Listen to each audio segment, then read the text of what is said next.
இலங்கை செய்திகளுடன் நான் நிரோஷன். விரிவான செய்திகளுக்கு முன் தலைப்புச் செய்திகள்.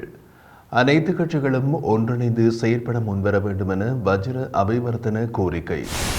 சம்பந்தனின் வெற்றிடத்திற்கு புதிய நாடாளுமன்ற உறுப்பினர் வெளியாகியுள்ள வர்த்தமானி. கடன் மறுசீரமைப்பில் அரசாங்கம் இரட்டை நிலைப்பாட்டை பின்பற்றுவதாக எதிர்க்கட்சித் தலைவர் சபையில் குற்றச்சாட்டு. அமைதியான முறையில் ஒன்று கூடும் உரிமைகளை பாதிக்கக்கூடிய புதிய சட்டங்கள் இலங்கை உள்ளிட்ட நாடுகளில் உருவாக்கம். ஐநாவின் விசேட அறிக்கையாளர் சுட்டிக்காட்டு.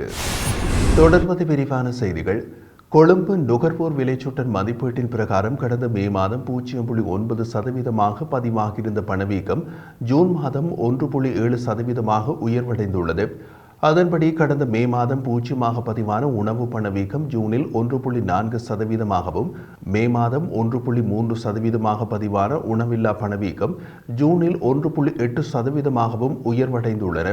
மேலும் கொழும்பு நுகர்வோர் விலைச்சுட்டனின் மாதாந்த மாற்றம் ஜூனில் 0.77% பதிவாகியுள்ளது. இதற்கு உணவுப் பொருட்களின் விலைகள் மற்றும் உணவில்லா பொருட்கள் சேவைகளின் விலைகள் கட்டணங்களில் அவதானிக்கப்பட்டு அதிகரிப்பு காரணமாக அமைந்துள்ளது. பொருளாதாரத்தின் அடிப்படை பணவீக்கத்தை பிரதிபலிக்கின்ற மைய பணவீக்கம் கடந்த மே மாதத்தில் பதிவான 3.5%, ஜூன் மாதத்தில் 4.4% உயர்வடைந்துள்ளது. இது இவ்வாறு இருக்க பொருத்தமான கொள்கை வழிமுறைகள் மற்றும் உறுதியான பணவீக்க எதிர்பார்ப்புகள் என்பவற்றின் மூலம் துணையளிக்கப்பட்டு பணவீக்கமானது எதிர்வரும் காலத்தில் இலக்கிடப்பட்ட மட்டத்தை அடைந்து நடுத்தர காலத்தில் அந்த மட்டத்திற்கு மேல் பதிவாகும் என மத்திய வங்கி எதிர்பார்ப்பு வெளியிட்டுள்ளது. நாடு தொடர்பிலும் நாட்டு மக்கள் தொடர்பிலும் சிந்தித்து அனைத்து அரசியல் கட்சிகளும் ஒன்றிணைந்து செயற்பட முன்வர வேண்டும் என நாடாளுமன்ற உறுப்பினர் வஜ்ர அபிவர்த்தன தெரிவித்துள்ளார். காலையில் நேற்று இடம்பெற்றிருந்த ஊடகவியலாளர் சந்திப்பின் போது அவர் இவ்வாறு தெரிவித்தார்.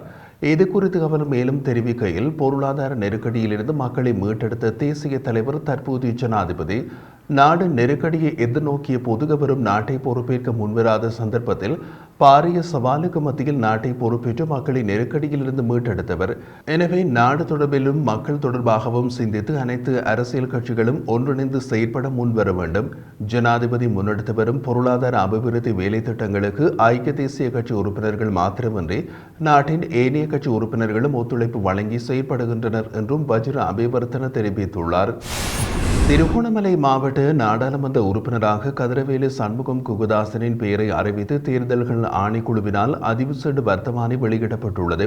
இலங்கை தமிழரசு கட்சியின் திருகோணமலை மாவட்ட நாடாளுமன்ற உறுப்பினர் ரா சம்பந்தன் காலமானதால் 9வது நாடாளுமன்றத்தில் ஆசன வெற்றிடம் ஒன்று ஏற்பட்டுள்ளதாக நாடாளுமன்ற செயலாளர் நாயகத்தினால் தேர்தல்கள் ஆணைக்குழுவுக்கு அறியப்படுத்தப்பட்டது.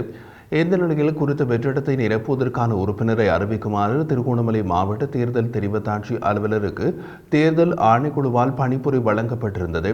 இதற்கமைய இறுதியாக இடம்பெற்ற நாடாளுமன்ற தேர்தலில் பெறப்பட்ட விருப்பு வாக்குகளின் அடிப்படையில் இலங்கை தமிழரசு கட்சியின் நாடாளுமன்ற உறுப்பினராக கதிரவேலு சண்முகம் குகதாசன் தேர்வு செய்யப்பட்டுள்ளதாக தேர்தல்கள் ஆணைக்குழு அறிவித்துள்ளது. 2020 ஆண்டு இடம்பெற்ற நாடாளுமன்ற தேர்தலில் இலங்கை தமிழரசு கட்சியின் சார்பில் போட்டியிட்ட சண்முகம் குகதாசன் ரா சம்பந்தனுக்கு அடுத்தபடியாக அதிக விருப்பு வாக்குகளை பெற்றிருந்தார். இதன் அடிப்படையில் 16,177 விருப்பு வாக்குகளை பெற்றுள்ள சண்முகம் குகதாசன் சம்பந்தனின் மறைவை அடுத்து ஏற்பட்ட வெற்றிடத்திற்கு நாடாளுமன்ற உறுப்பினராக தேர்வாகியுள்ளார். உத்தரவாத மின்சார கொள்வனவு ஒப்பந்தத்தின் கீழ் மீள் புதுப்பிக்கத்தக்க வலசக்தி கொள்வனவு கட்டணத்தை திருத்தம் செய்வதற்கு அமைச்சரவை அங்கீகாரம் வழங்கியுள்ளது. 2009 ஆண்டின் 20ஆம் இலக்க இலங்கை மின்சார சட்டத்தின் கீழும் குறித்த சட்டத்தில் பின்னர் மேற்கொள்ளப்பட்டுள்ள திருத்தங்களுக்கு அமைய 10 மெகாவாட் அல்லது அதற்கு குறைவான கொள்வனவு கொண்ட மீள் புதுப்பிக்கத்தக்க வலசக்தி கருத்திட்டங்களுக்கு தொழில்நுட்பத்தை அடிப்படையாக கொண்டு உத்தரவாதம் அளிக்கப்பட்ட சந்தை விலையை விடவும் உயர்ந்த விலையை கட்டண முறைமையின் கீழ் உத்தரவாத மின்சார கொள்வனவு ஒப்பந்தத்தை மேற்கொள்ள வேண்டியுள்ளது. அதற்கமைய மீள் புதுப்பிக்கத்தக்க வலசக்தி கொள்வனவின் போது மாறுபடுகின்ற கட்டண முறைமையினை நடைமுறைப்படுத்துவதற்காக 2023 ஆண்டு மார்ச் 13 அன்று இடம்பெற்ற அமைச்சரவையின் அங்கீகாரம் வழங்கப்பட்டிருக்கும் அபிவிருத்தியாளர்கள் ஒரு சிலர் மாத்திரம் அதற்கு ஒப்பந்தத்தில் கையொப்பமிட்டுள்ளார்கள். அதனால் மீள் புதுப்பிக்கத்தக்க வலசக்தி கட்டணத்தை கணிப்பீடு செய்வதற்கு விதந்துரைகளை பெற்றுக்கொள்வதற்காக மின்சக்தி மற்றும் வலசக்தி அமைச்சு, நிதி பொருளாதார உறுதிப்பாடு மற்றும் தேசிய கொள்கைகள் அமைச்சு, இலங்கை மின்சார சபை, இலங்கை நிலைப்பெறத்தக்க வலசக்தி அதிகார சபை மற்றும் இலங்கை மத்திய வங்கி போன்ற நிறுவனங்களின் பிரதிநிதிகளோடு கூடிய குழு ஒன்று நியமிக்கப்பட்டுள்ளது. குறித்த குழுவால் சமர்ப்பிக்கப்பட்டுள்ள விலை கணிப்பீடு சமன்பாட்டை ஏற்றுக்கொள்வதற்கும் உத்தேச கட்டண திருத்தங்களை நடைமுறைப்படுத்துவதற்கும் மின்சக்தி மற்றும் வலசக்தி அமைச்சர் சமர்ப்பித்துள்ள யோசனைக்கு அமைச்சரவை அங்கீகாரம் வழங்கியுள்ளது. வெளிப்படைத்தன்மையுடனும் சமநிலையுடனும் அழுத்தங்களை பகிர்ந்து கொள்வதாக ஜனாதிபதி கூறினாலும் அரசாங்கம் இரட்டை கொள்கையினை கடைபிடித்துள்ளது என எதிர்க்கட்சித் தலைவர் சஜித் பிரேமதாச தெரிவித்தார். ஜனாதிபதி ரணில் விக்ரமசிங்க பாராளுமன்றத்தில் ஆற்றிய உரைக்கு பதிலளித்த போது எதிர்க்கட்சித் தலைவர் சஜித் பிரேமதாச மேற்கண்டவாறு தெரிவித்தார். இங்கு மேலும் தெரிவித்த சஜித் பிரேமதாச வெளிப்படை தன்மையுடனும் சமநிலையுடனும் அழுத்தங்களை பகிர்ந்து கொள்வதற்காக ஜனாதிபதி கூறினாலும் அரசாங்கம் இரட்டை கொள்கையினை கடைபிடித்துள்ளது. சர்வதேச பிணைமுறைதாரர்கள் தொடர்பாக ஒரு கொள்கையினையும் இந்த நாட்டு மக்களுக்கு வேறு கொள்கையினும் நடைமுறைப்படுத்தப்பட்டுள்ளது. கானா, ஜமைக்கா, ஈக்வடோர் போன்ற நாடுகள் நாட்டுக்கும் மக்களுக்கும் நன்மை பகைக்கும் வகையில் இணக்கப்பாடுகளை செய்து கொண்டாலும் நமது நாட்டு ஜனாதிபதியாலும் அரசாங்கத்தாலும் அவ்வாறான இணக்கப்பாட்டை எட்ட முடியவில்லை. கடன் மறுசீரமைப்பு மற்றும் இணக்கப்பாடு தொடர்பாக பல அறிக்கைகளை வெளியிட்டுள்ள ஜனாதிபதி ஒரு கட்டத்தில் ஏனைய நாடுகளோடு ஒப்பிடும்போது இலங்கை கடன் மறுசீரமைப்பை மிக விரைவாக செய்து முடித்துள்ளதாக கூறியிருந்தார். அது உண்மையில்லை. கானா, அர்ஜென்டினா, ஈக்வடோர், மங்கோலியா, பெலிஸ் மற்றும் பார்படோஸ் போன்ற நாடுகள் கடன் மறுசீரமைப்பு செயல்முறைகளை தமது நாட்டிற்கு முன்னதாக குறுகிய காலத்திற்குள் நடைமுறைப்படுத்தியுள்ளன. கானா ஜனவரி 2023 கடன் மறுசீரமைப்பு செயல்முறையை ஆரம்பித்தது. அவர்களது பிணைமுறை பத்திரங்கள் 13 பில்லியன் அமெரிக்க டாலர்களை கொண்டிருந்தாலும் ஜூன் 2024 பிணைமுறை பத்திரதாரர்களோடு இணக்கப்பாட்டை எட்டியுள்ளனர். இதனால் தங்கள் கடனிலும் வட்டியிலும் 37% தள்ளுபடியை அவர்களால் செய்ய முடிந்தது. அர்ஜென்டினாவும் டிசம்பர் 2019 கடன் மறுசீரமைப்பு பேச்சுவார்த்தைகள் ஆரம்பித்து தமது கடனில் 36% தள்ளுபடியை செய்து கொண்டுள்ளது.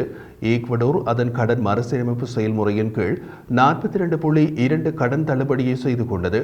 இது தொடர்பாக நாட்டின் புள்ளிவிபர தரவுகளை நாம் சமர்ப்பிக்குமாறு கோரிய போதிலும் அவை இன்னமும் கிடைக்கப்பெறவில்லை. பாராளுமன்ற கட்சித் தலைவர்கள் கூட்டம் திடீரென்று கூட்டப்பட்டு விவாதம் கூட திட்டமிடப்பட்டு முழுமையான உடன்பாடு எட்டப்படாததால் திடீரென்று அது ரத்து செய்யப்பட்டது. கடனை குறைப்பதில் கானா, ஈக்வடோர் போன்ற நாடுகள் இந்த அளவுக்கு சென்றதோ அதே அளவுக்கு நமது நாடும் சென்றிருக்கிறதா என்பதை அறிய விரும்புகிறோம் என்று எதிர்க்கட்சித் தலைவர் இங்கு கேள்வி எழுப்பியுள்ளார். இந்திய அரசால் யாழ்ப்பாண மாவட்டத்தில் 934 மழைநீர் சேகரிப்பு தாங்கிகள் நிர்மாணிக்கப்பட உள்ளன. யாழ்ப்பாண மாவட்டத்தில் தூய்மையான குடிநீரை விநியோகிப்பதற்காக இந்திய அரசால் வழங்கப்பட்டுள்ள நிதியை பயன்படுத்தி குறித்த மாவட்டத்தில் 3000 மழைநீர் சேகரிப்பு தாங்கிகளை அமைப்பதற்கான புரிந்துணர்வு ஒப்பந்தத்தில் கையொப்பமிடுவதற்காக 2016 ஆண்டு அக்டோபர் 25 அன்று இடம்பெற்றிருந்த அமைச்சரவை கூட்டத்தில் அங்கீகாரம் வழங்கப்பட்டுள்ளது.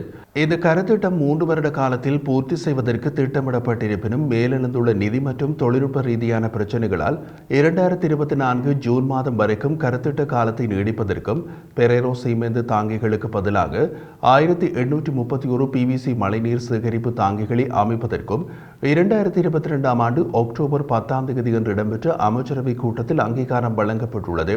இந்த கருத்திட்டத்தின் கீழ் எஞ்சியுள்ள நிதியை பயன்படுத்தி 934 மழைநீர் சேகரிப்பு தாங்கிகளை அமைப்பதற்காக நீதி, சிறைச்சாலைகள் அலுவல்கள் மற்றும் அரசியலமைப்பு மறுசீரமைப்பு அமைச்சர் சமர்ப்பித்த யோசனைக்கு அமைச்சரவை அங்கீகாரம் வழங்கியுள்ளது. 2023 ஜனவரி முதல் 2024 ஜனவரி வரையான ஒரு வருட காலத்தில் இலங்கை உள்ளடங்கலாக பல்வேறு நாடுகளில் அமைதியான முறையில் ஒன்று கூடுவதற்கான உரிமையை பாதிக்கக்கூடிய வகையிலும் அதனை மட்டுப்படுத்தக்கூடிய விதத்திலும் சட்டங்களும் வழிகாட்டல்களும் உருவாக்கப்பட்டிருப்பதாக அமைதியான முறையில் ஒன்று கூடுவதற்கான உரிமை தொடர்பான ஐநாவின் விசேட அறிக்கையாளர் சுட்டிக்காட்டியுள்ளார். கடந்த மாதம் 18ஆம் தேதி ஆரம்பமான ஐக்கிய நாடுகளின் மனித உரிமைகள் பேரவையின் 56வது கூட்டத்தொடர் அமர்வுகள் எதிர்வரும் 12ஆம் தேதி வரை நடைபெறவுள்ளன. அதன்படி இந்த கூட்டத்தில் அமைதியான முறையில் ஒன்று கூடும் சுதந்திரத்திற்கான உரிமை தொடர்பான ஐநாவின் விசேட அறிக்கையாளரினால் உலகளாவிய ரீதியில் அமைதியான முறையில் ஒன்று கூடுவதற்கான சுதந்திரத்தின் மீதான ஒடுக்குமுறைகள் மற்றும் பரிந்துரைகளை உள்ளடக்கிய 21 பக்க அறிக்கை கடந்த வாரம் சமர்ப்பிக்கப்பட்டது. உலகளாவிய ரீதியில் சிவில் சமூக இடைவெளிகள் மீது நிகழ்த்தப்படும் தாக்குதல்களையும் அமைதியான முறையில் ஒன்று கூடுவதற்கான உரிமைக்கு எதிராக விடுக்கப்படும் அச்சுறுத்தல்களையும் தடுப்பதற்கு அவசியமான உடனடி நடவடிக்கைகளை முன்னெடுப்பதற்கு சகல தரப்பினரையும் ஒன்றிணையுமாறு அந்த அறிக்கையில் அவர் கூறியுள்ளார். அதேபோன்று சர்வதேச மற்றும் பிராந்திய மனித உரிமைகள் சட்டங்களின் கீழும் பெரும்பாலான நாடுகளின் அரசியலமைப்புகளின் ஊடாகவும் அமைதியான முறையில் ஒன்று கூடும் சுதந்திரத்திற்கான உரிமை பாதிக்கப்பட்டிருப்பதாக சுட்டிக்காட்டியுள்ள அவர் இந்த உரிமையானது ஜனநாயகத்தின் முக்கிய கூறாகவும் சிவில், அரசியல், சமூக, பொருளாதார மற்றும் கலாச்சார உரிமைகளை வலுப்படுத்துவதற்கான உந்து சக்தியாகவும் திகழ்கிறது என்று தெரிவித்தார். மேலும் உலகளாவிய ரீதியில் அமைதியான முறையில் ஒன்று கூடும் சுதந்திரத்திற்கான உரிமையினை உறுதிப்படுத்துவதை இலக்காக கொண்டு அரசுகளும் ஏனைய தொடர்புடைய தரப்பினரும் முன்னெடுக்க வேண்டிய நடவடிக்கைகள் பற்றிய பரிந்துரைகளையும் அவர் முன்வைத்துள்ளார். குறிப்பாக சிவில் இடைவெளி மற்றும் சிவில் சமூக செயற்பாட்டாளர்களை பாதுகாப்பானதானது தற்காலிக சவால்களை கையாள்வதில் சிவில் சமூகத்தின் வகிபாகத்தை மேம்படுத்துவதற்கு இன்றி அமையாததாகும் எனவும் அமைதியான முறையில் ஒன்று கூடுவதற்கு உரிமைக்கு குந்தகம் விளைவிக்கக்கூடிய எந்த ஒரு நடவடிக்கைகளையும் உலக நாடுகளின் அரசாங்கங்கள் முன்னெடுக்க கூடாது என்றும் அவர் வலியுறுத்தியுள்ளார்.